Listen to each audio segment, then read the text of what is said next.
Le soleil se lève à peine sur les montagnes de la chaîne Samana, à la frontière entre l'Inde britannique et l'Afghanistan. Dans le petit poste de Saragari, perché sur une crête rocheuse, l'havildar Ishar Singh observe l'horizon depuis la tour de signalisation. À 39 ans, ce sergent sikh sait reconnaître les signes du danger. Et ce matin-là, quelque chose ne va pas. Le vent transporte des bruits inhabituels, des murmures, des cliquetis d'armes, le piétinement de milliers d'hommes. Ishar Singh porte les jumelles à ses yeux, et ce qu'il découvre glace le sang de n'importe quel soldat. Une marée humaine déferle vers son poste. Des drapeaux tribaux flottent au vent. Des milliers et des milliers d'Afghans, des tribus Orakzai et Afridi avancent méthodiquement. Ishar commence à compter les étendards. Un étendard représente 1000 hommes. Il en compte 10, peut-être plus. Au moins 10 000 guerriers pashtuns marchent vers lui et ses 20 hommes. Le poste de Saragari n'est pas une forteresse imposante. C'est un petit blockhouse de pierre et de boue, avec une porte en bois et une tour de signalisation. Sa seule raison d'exister, permettre la communication par héliographe entre le fort Lockhart et le fort Gulistan, deux bastions britanniques situés à quelques kilomètres de distance, mais invisibles l'un depuis l'autre à cause du relief montagneux. Sans Saragari, ces deux forts sont aveugles. Les 21 soldats sikhs du 36e régiment sikh qui tiennent ce poste ne sont pas là par hasard. Ce sont des Jats sikhs, des hommes du Pendjab, tous baptisés dans la foi sikh et liés par un code d'honneur strict. Ishar Singh les connaît tous. Il y a Gurmukh Singh, le signaleur, qui manie l'héliographe avec une précision remarquable. Il y a Lal Singh, le Naik qui ne sourit jamais, mais qu'on peut toujours compter sur lui au combat. Il y a aussi le jeune Bhagwan Singh, à peine 20 ans, qui parle constamment de son village natal. Ishar Singh n'est pas un officier facile. Les Britanniques le décrivent comme un homme au tempérament difficile, dont la nature indépendante lui a valu plus d'une fois des conflits avec ses supérieurs. Le major général James Lunt dira de lui, au camp, une nuisance. Sur le terrain, magnifique. Né en 1858 dans le village de Joran près de Jagraon au Pendjab, Ishar a rejoint la Punjab Frontier Force à 18 ans. Il a connu les guerres, les escarmouches, les nuits glaciales en sentinelle. Il s'est battu contre les Pathans plus d'une fois. Il connaît leur courage, leur férocité, leur détermination. Ce matin-là, Ishar Singh sait que lui et ses hommes vont mourir. Pour comprendre ce qui se joue ce 12 septembre 1897, il faut remonter quelques années en arrière. L'Empire britannique contrôle l'Inde, mais l'Afghanistan reste un territoire indépendant et instable. Entre les deux, la province de la frontière du Nord-Ouest est une zone tampon où vivent des tribus pashtunes farouchement indépendantes. Ces tribus, les Orakzai, les Afridi, les Mohmand, refusent toute autorité étrangère. Elles attaquent régulièrement les postes britanniques, kidnappent des soldats, coupent les routes. Les Britanniques, avec leur pragmatisme habituel, ont construit une série de forts le long de la frontière. Certains avaient été initialement bâtis par le Maharaja Ranjit Singh, le fondateur de l'Empire sikh, avant que les Britanniques ne s'emparent du Pendjab. Ces forts servent de point d'observation et de base militaire. Mais le terrain montagneux complique tout. Les forts ne peuvent pas se voir entre eux. C'est pour cette raison que le poste de Saragari existe. Ce petit avant-poste sur une crête permet aux soldats stationnés là-bas d'utiliser l'héliographe. Un système de communication utilisant des miroirs qui réfléchissent la lumière du soleil pour transmettre des messages codés entre le fort Lockhart et le fort Gulistan. Sans Saragari, les deux forts ne peuvent pas communiquer. Et sans communication, ils sont vulnérables. En août 1897, 5 compagnies du 36e régiment sikh, sous le commandement du lieutenant-colonel John Houghton, ont été envoyées dans la région pour renforcer les positions britanniques. Les hommes sont répartis entre différents forts, Samana Hills, Kurag, Sangar, Satobdar et Saragari. Ce dernier reçoit un détachement de 21 hommes seulement. En temps normal, Saragari devrait accueillir une quarantaine de soldats, mais les effectifs sont limités. Depuis la fin août, les tensions montent. Les tribus pashtunes, galvanisées par des leaders religieux, les mullahs, ont décidé de lancer une offensive coordonnée contre les positions britanniques. Les attaques se multiplient. Le 3 et le 9 septembre, les Orakzai et les Afridi lancent des assauts massifs contre le fort Gulistan. Les deux fois, les défenseurs sikhs repoussent l'ennemi, mais à quel prix? Les munitions s'épuisent, les nerfs sont à vif. Le 11 septembre, une colonne de renfort quitte le fort Lockhart pour secourir le fort Gulistan. Sur le chemin du retour, elle fait halte à Saragari et renforce le détachement, portant son effectif total à 21 hommes, un sous-officier supérieur, Ishar Singh, et 20 soldats de différents grades. Ce que personne ne sait, c'est que les Afghans préparent un plan bien plus ambitieux. Ils ont compris que Saragari est le maillon faible. Si ce poste tombe, les 2 forts principaux seront isolés. Ils pourront alors les attaquer séparément. Gurmukh Singh, le signaleur, grimpe en courant dans la tour de signalisation. Ses mains tremblent légèrement, tandis qu'il ajuste les miroirs de l'héliographe. Le soleil est assez haut maintenant. Il peut envoyer un message clair au fort Lockhart. Ses doigts manipulent les volets du dispositif avec une rapidité née de centaines d'heures d'entraînement. Le message part, flash après flash. Ennemi approche porte principale, besoin renfort. Au fort Lockhart. Le lieutenant-colonel John Houghton reçoit le message. Il se précipite vers les créneaux et scrute l'horizon avec sa longue vue. Ce qu'il voit le terrifie. Des colonnes entières de guerriers afghans convergent vers Saragari. Il compte les étendards. 10, peut-être 14. Chaque étendard représente 1000 hommes. Il fait rapidement le calcul. Entre 10 000 et 14 000 Afghans contre 21 Sikhs. Houghton veut immédiatement envoyer des renforts, mais c'est impossible. Les Afghans ont parfaitement exécuté leur plan. Ils ont coupé toutes les routes d'approvisionnement entre le fort Lockhart et Saragari. Des milliers de guerriers contrôlent maintenant le terrain entre les 2 positions. Toute tentative de percée serait un massacre. Et même si les Britanniques réussissaient à passer, ils arriveraient trop tard. Houghton serre les mâchoires. Il connaît Ishar Singh. Il sait que cet homme têtu, difficile, brillant au combat, comprend parfaitement la situation. Mais le règlement est le règlement. Il doit donner l'ordre. Le message revient vers Saragari. Impossible passer. Gardez position. Dans la tour de signalisation, Gurmukh Singh décode le message. Il descend l'échelle précipitamment et trouve Ishar Singh en train de distribuer les munitions. Les hommes se préparent déjà au combat. Certains sont silencieux, d'autres plaisantent nerveusement. C'est leur manière de gérer la peur. Gurmukh tend le message à Ishar. Le sergent le lit sans ciller. Il sait ce que cela signifie. L'ordre de tenir la position n'est pas une suggestion. C'est un ordre de mourir sur place. Un ordre de gagner du temps, même au prix de leur vie, pour permettre aux 2 forts de se préparer à l'assaut. Ishar rassemble ses hommes au centre du blockhouse. 20 paires d'yeux se tournent vers lui. Ces hommes sont jeunes pour la plupart. Le plus âgé a 35 ans, le plus jeune à peine 20. Ils viennent tous de villages du Pendjab. Ils ont des familles, des femmes, des enfants qui attendent leur retour. Ishar lui-même est marié, même s'il n'a pas d'enfants. Il pourrait leur mentir, leur dire que les renforts arrivent, leur donner de faux espoirs. Mais Ishar Singh n'est pas ce genre d'homme. Il ne ment pas à ses soldats. Vous avez vu l'ennemi qui arrive. Ils sont 10 000, peut-être plus. Nous sommes 21. Le lieutenant-colonel Houghton ne peut pas nous envoyer de renforts. Les Afghans ont coupé la route. Nous sommes seuls. Un silence de plomb s'abat sur le blockhouse. Puis Lal Singh, le nègre taciturne, prend la parole. Alors, on se bat jusqu'à la fin. Ce n'est pas une question. C'est une affirmation. Les autres hochent la tête. Pour ces hommes, la reddition n'est pas une option. Ils sont sikhs. Ils ont prêté serment de défendre leur poste. Et surtout, ils connaissent le sort qui attend les prisonniers entre les mains des Afghans. La torture, l'humiliation, la mort lente.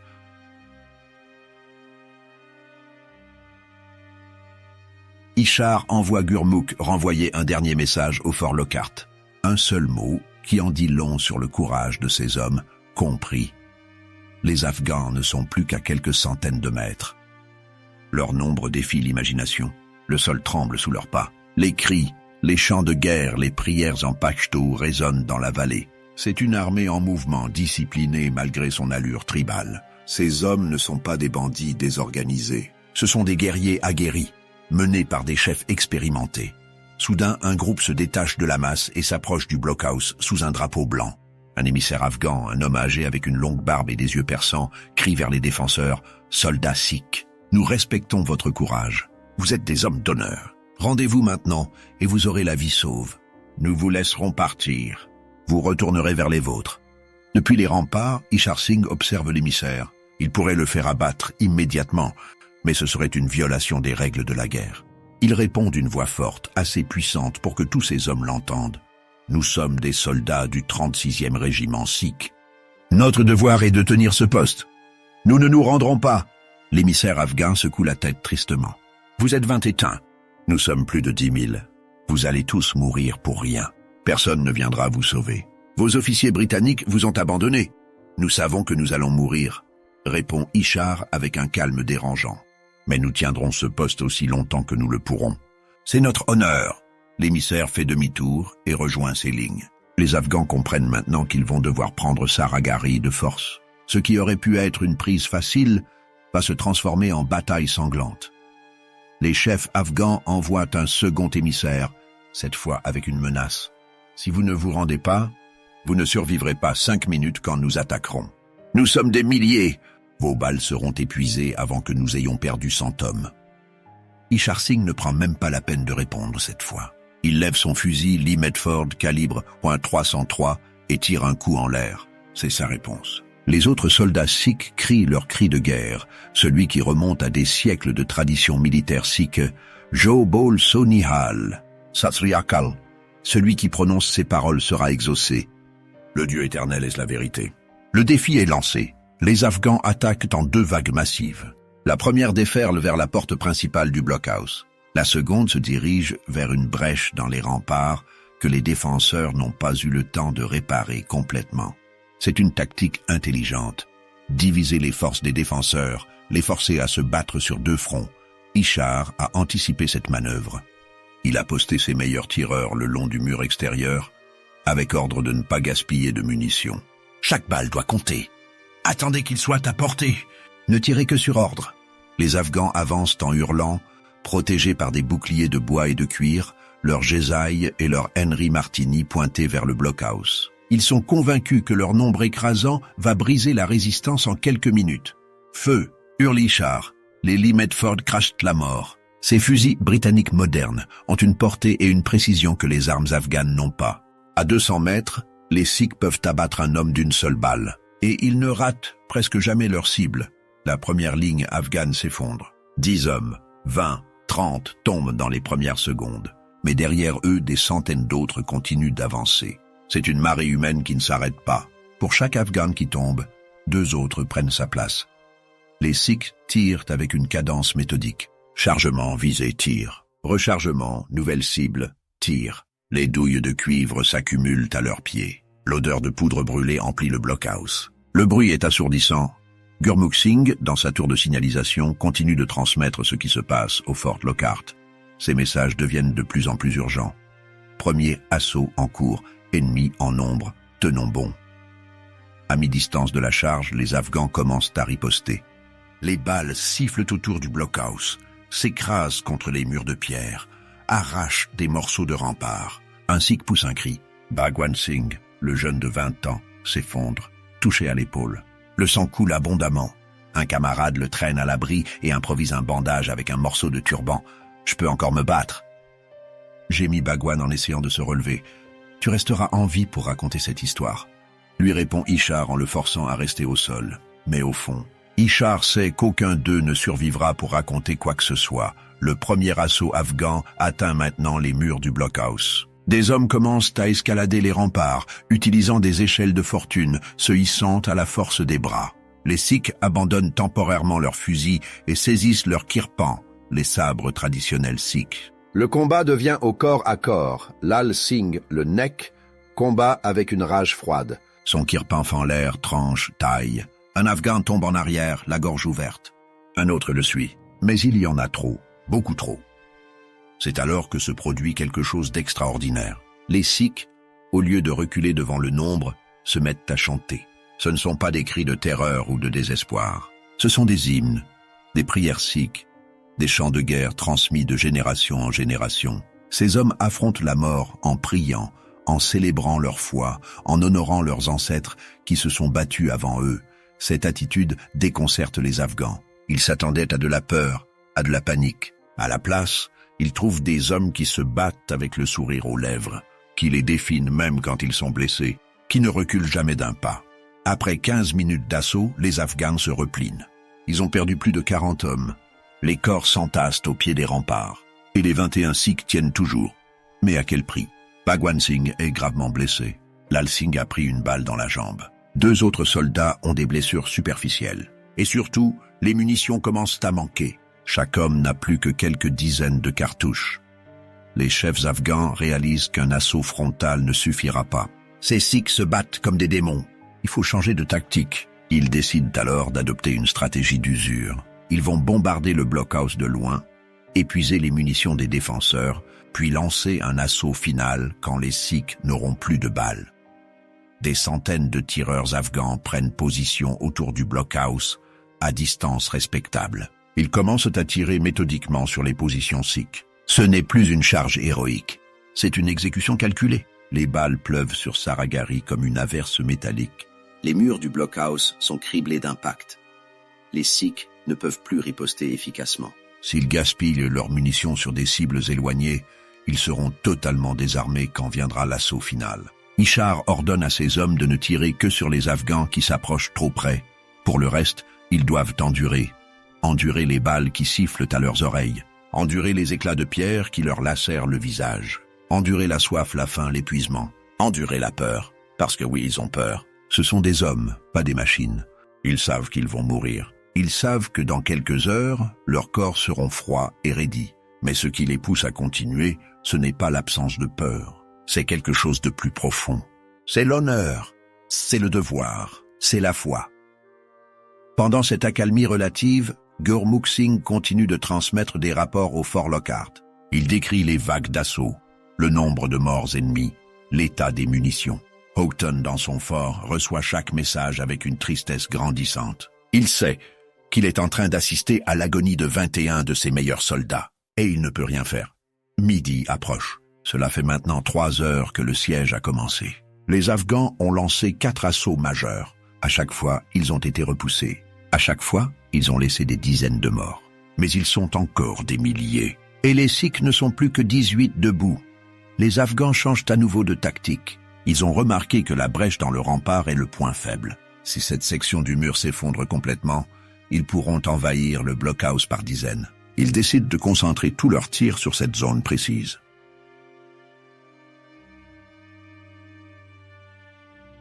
Des centaines de balles martèlent la brèche. La structure, déjà affaiblie, commence à céder. Des blocs de pierre se détachent. Le mortier s'émiette. Les Sikhs tentent désespérément de colmater les trous avec ce qu'ils trouvent. Des sacs de sable, des planches, même des corps de camarades tombés. Mais c'est insuffisant. Vers 12h30, la brèche s'effondre dans un nuage de poussière. Une ouverture béante apparaît dans les défenses. Les Afghans voient leur chance. Ils lancent immédiatement un 5e assaut. Concentré sur cette brèche, Ishar Singh comprend que c'est le moment décisif. Si les Afghans passent par cette brèche, le blockhouse tombera en quelques minutes. Il prend une décision rapide. Il ordonne à la moitié de ses hommes valides de former une ligne défensive à l'intérieur du blockhouse, directement derrière la brèche. Ils vont tenir cette position au corps à corps si nécessaire. Le reste des soldats continue de défendre les remparts extérieurs, tirant sur les Afghans qui tentent d'escalader les murs. Saragari est maintenant un chaudron de violence. Le combat fait rage simultanément à l'extérieur et à l'intérieur du blockhouse. Les Afghans se déversent par la brèche. Le premier homme qui franchit le mur est accueilli par le kirpan de Lal Singh. Le Naik, malgré sa jambe blessée, se bat comme un lion. Son sabre décrit des arcs mortels. 2 Afghans tombent, puis un 3e. Mais une balle le frappe à l'abdomen. Lal Singh s'effondre, crachant du sang. À ses côtés, Sundar Singh reprend le flambeau. Il a épuisé toutes ses munitions. Il se bat maintenant uniquement au kirpan et avec la crosse de son fusil. Il fracasse le crâne d'un Afghan, puis un autre, puis un 3e. Il hurle son cri de guerre entre 2 coups. Mais il est submergé. Une lame le transperce. Il s'effondre sur Lal Singh.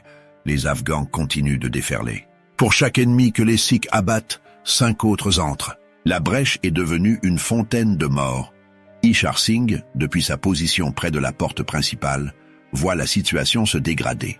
Il crie des ordres, encourage ses hommes, tire avec son fusil sur les Afghans qui franchissent la brèche. Mais il sait que la fin est proche. Dans sa tour de signalisation, Gurmukh Singh continue son travail avec un calme extraordinaire. Les balles sifflent autour de lui. La structure de bois de la tour a été touchée à plusieurs reprises. Mais il transmet méthodiquement chaque développement au fort Lockhart. Brèche effondrée, ennemi dans blockhouse, continuons combat. Puis, Quelques minutes plus tard, Lal Singh tombé, Sundar Singh tombé, 509e homme encore debout, Houghton. Au Fort Lockhart, lit ses messages, les larmes aux yeux. Autour de lui, les soldats britanniques et sikhs stationnés dans le fort observent en silence les colonnes de fumée qui s'élèvent de Saragari. Ils voudraient y aller. Ils voudraient sauver leurs camarades, mais c'est impossible. Les Afghans contrôlent toujours le terrain. À 13h15, un nouveau message arrive. 7 hommes vivants, munitions épuisées, combat au corps à corps. Le blockhouse est maintenant un enfer. Les Afghans ont réussi à pénétrer en force. Ils sont des dizaines à l'intérieur, se battant contre les derniers sikhs. Le sol est glissant de sang.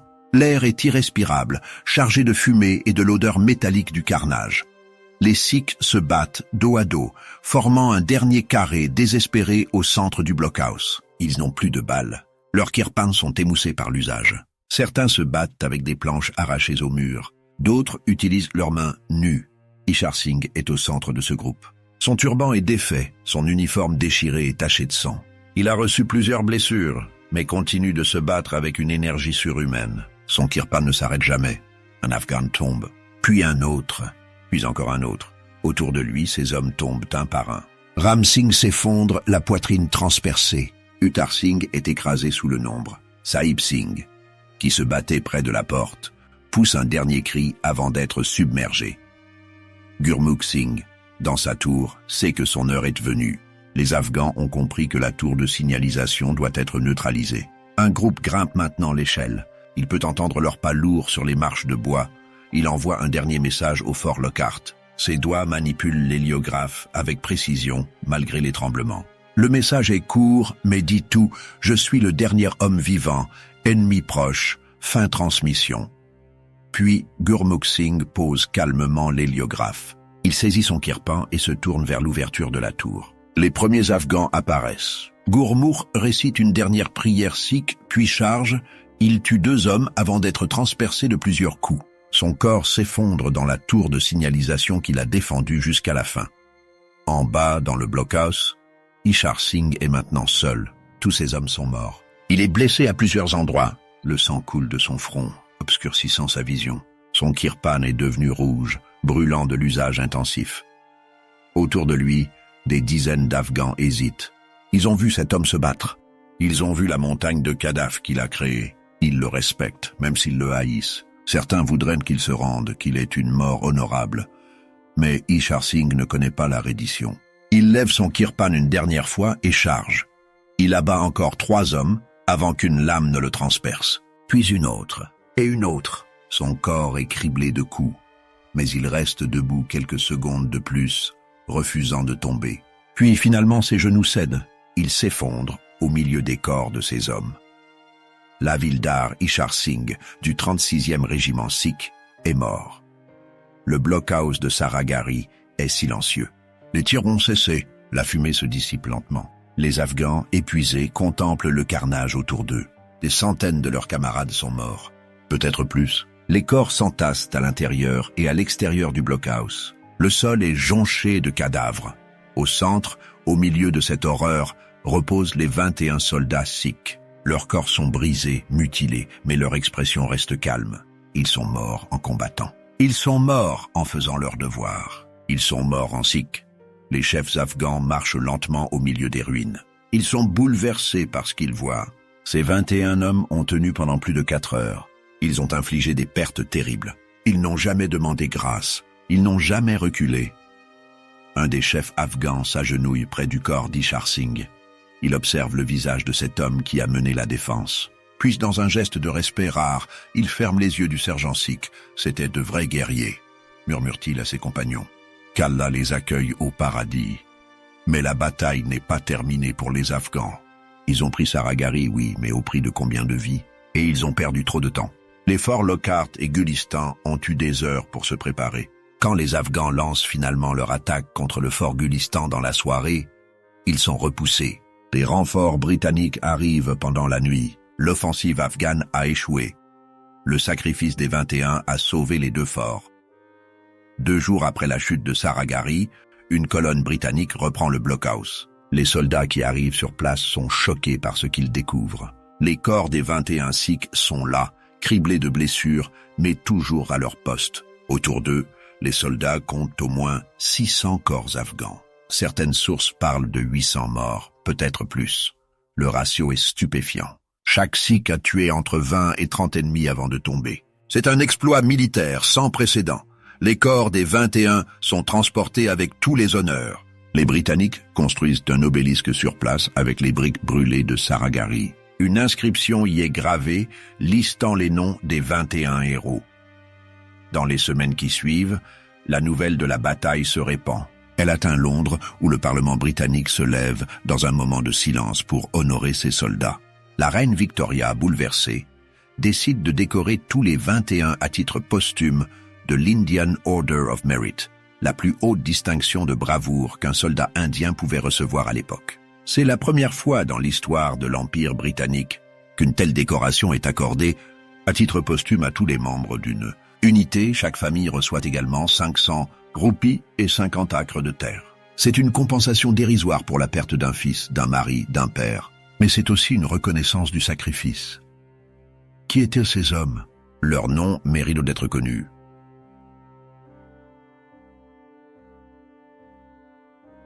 Havildar Ishar Singh, le commandant, 39 ans, du village de Joran. Un homme difficile au camp, mais magnifique au combat. Naik Lal Singh, 32 ans, le taciturne qui ne souriait jamais mais qu'on pouvait toujours compter sur lui. Lance Naik Chanda Singh, un sous-officier qui a combattu jusqu'à son dernier souffle. Sepoy Gurmukh Singh, le signaleur qui a transmis chaque détail de la bataille jusqu'à la fin. Sepoy Lal Singh, un homonyme du Naik, jeune mais courageux. Sepoy Sundar Singh, qui s'est battu au corps à corps quand ses munitions ont été épuisées. Sepoy Ram Singh, tombé en défendant la brèche. Sepoy Uttar Singh, écrasé sous le nombre. Sepoy Sahib Singh, qui gardait la porte principale. Sepoy Ira Singh, un tireur d'élite qui a abattu des dizaines d'ennemis. Sepoy Daya Singh, qui priait entre chaque tir. Sepoy Jivan Singh, il y en avait 3 avec ce nom parmi les défenseurs. Tous sont morts en héros. Sepoy Bola Singh, blessé dès le premier assaut, mais refusant de quitter son poste. Sepoy Narayan Singh, le benjamin de l'unité 20 ans à peine. Sepoy Bhagwan Singh, 2 soldats portaient ce nom. Tous 2 sont tombés au combat. Sepoy Bhutta Singh, un vétéran qui avait déjà participé à plusieurs campagnes. Sepoy Nand Singh, qui chantait des hymnes sikhs en combattant. Ces hommes venaient tous de la région du Majha au Pendjab. C'étaient des fermiers, des fils de fermiers. Ils avaient rejoint l'armée pour nourrir leur famille, pour l'honneur, pour l'aventure. Ils sont devenus des légendes. La bataille de Saragari est devenue un symbole. Pour les Sikhs du monde entier, elle représente le courage, l'honneur, le sacrifice. Pour les militaires, elle est étudiée comme un exemple de défense héroïque contre des odds impossibles. L'UNESCO l'a classée parmi les 8 histoires de bravoure collective les plus significatives de l'histoire de l'humanité. Aux côtés de la bataille des Thermopyles, chaque année, le 12 septembre est célébré comme le jour de Saragari. Le 4e bataillon du régiment sikh, héritier du 36e régiment sikh, organise des cérémonies en l'honneur des 21. Des gurdwaras, temples sikhs, ont été construits à Amritsar et Ferozepur pour commémorer leur sacrifice. Des statues d'Ishar Singh ont été érigées dans plusieurs villes. Des films ont été tournés, des livres écrits, des documentaires produits. En 2019, le film Kesari avec Akshay Kumar a porté l'histoire de Saragari devant des millions de spectateurs en Inde et dans le monde. Mais au-delà de la gloire posthume, que nous dit vraiment cette bataille, elle nous parle d'hommes ordinaires, placés dans des circonstances extraordinaires. Ishar Singh n'était pas un général. C'était un sergent têtu, difficile, qui agaçait ses supérieurs. Ces hommes n'étaient pas des surhommes. C'étaient de jeunes paysans du Pendjab, loin de chez eux, servant dans l'armée d'un empire colonial. Ils auraient pu se rendre. Ils auraient pu fuir. Personne ne les aurait blâmés. 21 contre 10 000, c'est une équation mathématique qui ne laisse aucune chance, mais ils ont choisi de se battre. Non pas par fanatisme, non pas par aveuglement, mais parce qu'ils croyaient en quelque chose de plus grand qu'eux-mêmes. Ils croyaient en leur devoir. Ils croyaient en l'honneur de leur régiment. Ils croyaient en leur foi sikh, qui leur enseignait à ne jamais reculer devant l'injustice, à ne jamais abandonner les faibles. Leur sacrifice a sauvé des milliers de vies. Les forts Lockhart et Gulistan ont tenu grâce aux heures gagnées par les défenseurs de Saragari. L'offensive afghane a échoué. La frontière a été maintenue, mais il faut aussi parler de ce qui s'est passé après. Pour les familles des 21, la gloire n'a pas effacé la douleur. Les femmes sont devenues veuves. Les enfants sont devenus orphelins. Les parents ont perdu leur fils. L'histoire d'Ishar Singh est particulièrement tragique. Sa femme, restée au village, a appris la nouvelle de sa mort en héros. Mais quelques mois plus tard, elle a été tuée par le propre frère d'Ishar. Les raisons restent floues. Certaines sources parlent d'un conflit familial lié à l'héritage. D'autres évoquent des tensions tribales. Le frère a été arrêté et envoyé au bagne de Kalapani, la terrible prison des îles Andaman dont personne ne revenait. Ishar Singh n'a laissé aucun descendant direct. Sa lignée s'est éteinte avec lui. Beaucoup d'autres familles ont connu des destins similaires. La compensation financière accordée par les Britanniques était insuffisante pour maintenir une famille sur le long terme. Les veuves ont dû se remarier ou retourner chez leurs parents. Les enfants ont grandi en entendant des histoires sur des pères qu'ils n'ont jamais connus. Un détail souvent oublié. Il y avait un 22e homme à Saragari ce jour-là. Un homme nommé Dad, un Pashtun employé comme balayeur et homme à tout faire par les soldats sikhs. Ce n'était pas un combattant. C'était un civil. Mais quand la bataille a commencé, Dad a saisi une arme et s'est battu aux côtés des Sikhs. Il a tué 5 ennemis avant d'être poignardé à mort. Dad n'a jamais reçu de décoration. Il n'a jamais été officiellement reconnu, parce que ce n'était pas un soldat, parce qu'il était Pashtun comme les assaillants. Mais les survivants qui ont repris Saragari ont témoigné de son courage. Le capitaine Amarinder Singh, dans son livre sur la bataille, l'appelle le 22e soldat. L'histoire militaire regorge d'exemples de dernière résistance héroïque. La bataille des Thermopyles en 480 avant J-100e, où 300 Spartiates ont retenu l'armée perse pendant 3 jours. Cameron en 1863, où 65 légionnaires français ont affronté 2000 Mexicains. Rocks Drift en 1879, où 150 soldats britanniques ont repoussé 4000 guerriers zoulous. Mais Saragari surpasse toutes ces batailles en termes de disproportion des forces. Le ratio de 1 contre 476 est sans équivalent. Et contrairement aux Thermopyles, où les Grecs ont bénéficié d'un terrain étroit qui limitait l'avantage numérique perse, les défenseurs de Saragari n'avaient aucun avantage géographique. C'était un petit blockhouse sur une crête, visible de tous les côtés. Et pourtant, ils ont tenu, pendant 6 heures. 6 heures d'enfer pur, de combats ininterrompus, de courage surhumain. Les historiens militaires étudient encore aujourd'hui comment c'était possible. Comment 21 hommes ont-ils pu infliger des pertes aussi massives? Plusieurs facteurs expliquent cet exploit. D'abord, l'armement. Les fusils Lee Metford des Sikhs étaient supérieurs aux armes afghanes. Ils avaient une portée de 600 mètres et une précision remarquable. Les Sikhs étaient aussi des tireurs d'élite, entraînés à ne jamais gaspiller de munitions.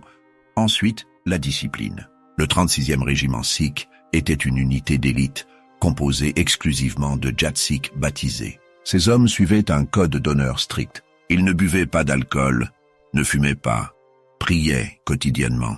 Cette discipline spirituelle se traduisait par une discipline militaire exceptionnelle. Puis, le leadership. Ishar Singh était peut-être difficile au camp, mais au combat, il était brillant. Il a géré ses ressources limitées avec une intelligence remarquable, distribuant ses hommes aux endroits critiques, économisant les munitions, maintenant le moral jusqu'à la fin. Enfin, la foi. Ces hommes croyaient vraiment qu'ils allaient au paradis. La foi sacrée enseigne que mourir en combattant pour une cause juste garantit la libération du cycle des réincarnations. Pour eux, cette bataille n'était pas seulement militaire, c'était spirituel. La bataille de Saragari a marqué à jamais l'identité du régiment sikh. Avant 1897, c'était déjà une unité respectée. Après Saragari, c'est devenu une légende vivante. Le 36e régiment sikh a continué de servir avec distinction. Pendant la Première Guerre mondiale, il a participé au siège de Tsingtao en Chine. En 1922, lors des réformes de l'armée indienne britannique, il a fusionné avec d'autres unités sikhs pour former le 11e régiment sikh, qui est devenu après l'indépendance le régiment sikh de l'armée indienne. Aujourd'hui, le 4e bataillon du régiment sikh est considéré comme l'héritier direct des défenseurs de Saragarhi. Son musée à Ramgarh contient des reliques de la bataille, des fragments de l'obélisque original, des photos jaunies des héros, des médailles, des uniformes.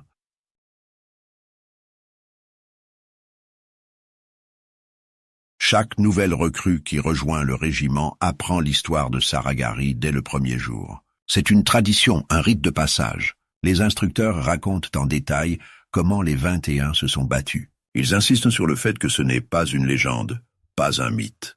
C'est vraiment arrivé. Ces hommes ont vraiment existé. Ils ont vraiment tenu contre 10 000 ennemis. Et l'espoir, l'attente, c'est que si la situation se représentait aujourd'hui, les soldats du régiment sikh feraient exactement la même chose. Que peut-on tirer de cette bataille? Plusieurs leçons émergent. D'abord, la valeur du sacrifice individuel pour le bien collectif. Les 21 savaient qu'ils allaient mourir, mais leur mort n'était pas inutile. Elle a sauvé les 2 forts. Elle a brisé l'élan de l'offensive afghane. Parfois, le sacrifice de quelques-uns permet la survie de beaucoup. Ensuite, l'importance du leadership en temps de crise. Sans Ishar Singh, la défense se serait probablement effondrée en moins d'1 heure. Mais ce sergent têtu a transformé 20 hommes ordinaires en héros. Il a maintenu la discipline. Il a distribué les tâches. Il a économisé les ressources. Et surtout, il a donné l'exemple en se battant jusqu'à la fin. Puis, la force de la foi et des convictions. Ces hommes ne se battaient pas seulement pour l'Empire britannique. Ils se battaient pour leur honneur, pour leur régiment, pour leur foi. Cette motivation profonde leur a donné une force que les Afghans, malgré leur nombre, n'ont pas pu briser. Enfin, le respect entre ennemis. Les chefs afghans ont reconnu le courage des défenseurs de Saragarhi. Ils auraient pu mutiler les corps, les profaner. Au lieu de ça, ils les ont traités avec respect. Cette humanité au milieu de l'horreur montre que même dans la guerre la plus brutale, il peut y avoir de la noblesse. Plus d'1 siècle après la bataille, Saragarhi reste un symbole puissant. Pour les Sikhs, c'est une source de fierté. Pour les militaires, c'est un exemple d'héroïsme. Pour les historiens, c'est un cas d'étude extraordinaire. Le site de Saragarhi se trouve aujourd'hui au Pakistan, dans la province du Khyber Pakhtunkhwa. L'obélisque original est toujours là, bien que détérioré par le temps. Des pèlerins sikhs tentent parfois de visiter le site, malgré les difficultés liées aux tensions entre l'Inde et le Pakistan. En 2017, pour le 120e anniversaire de la bataille, des cérémonies ont été organisées des 2 côtés de la frontière. En Inde, des milliers de personnes se sont rassemblées dans les gurdwaras dédiés aux héros. Au Royaume-Uni, la communauté sikh de Wolverhampton a financé l'érection d'une statue d'Ishar Singh, dévoilée en 2021. Ces commémorations montrent que la mémoire de Saragarhi transcende les frontières et les générations.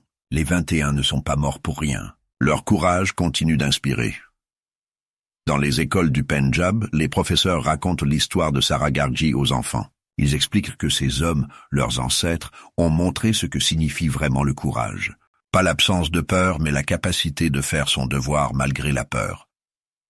Dans les académies militaires indiennes, la bataille de Saragarhi est étudiée comme un exemple de défense héroïque. Les futurs officiers analysent les tactiques d'Ishar Singh, sa gestion des ressources, son leadership sous pression. Dans les gurdwaras du monde entier, le 12 septembre, des prières sont récitées pour le repos des âmes des 21. Leurs noms sont prononcés avec respect et émotion. La bataille de Saragarhi nous rappelle une vérité essentielle. Le courage n'est pas l'apanage des généraux et des rois. Il peut se trouver chez des hommes ordinaires, des sergents têtus et des jeunes paysans, quand les circonstances l'exigent. 21 hommes contre 10 000. 6 heures de combat. Pas un seul qui se soit rendu. Pas un seul qui ait fui. Tous morts à leur poste, c'est ça Saragarhi. C'est cette détermination inébranlable face à l'impossible. C'est ce refus de plier même quand la défaite est certaine. C'est ce choix de mourir debout plutôt que de vivre à genoux. Le lieutenant-colonel Houghton, qui a assisté impuissant à la bataille depuis le fort Lockhart, a écrit dans son rapport « Ces 21 hommes ont montré un courage qui dépasse tout ce que j'ai pu observer en 30 ans de carrière militaire. Ils savaient qu'ils allaient mourir. Ils sont restés quand même. Ils ont combattu jusqu'au dernier. Ils ont fait leur devoir jusqu'à la fin. L'Empire britannique et le peuple sikh peuvent être fiers d'eux. » Plus d'1 siècle plus tard, ces mots résonnent encore. Le 12 septembre 1897, sur une crête rocheuse de la frontière afghane, 21 soldats sikhs ont écrit leur nom dans l'histoire avec leur sang. Ils sont morts, mais leur mémoire vit. Et tant qu'il y aura des hommes et des femmes pour raconter leur histoire, tant qu'il y aura des soldats pour s'inspirer de leur exemple, tant qu'il y aura des enfants pour apprendre leur nom, les défenseurs de Saragarhi ne seront jamais vraiment morts. Ils sont immortels.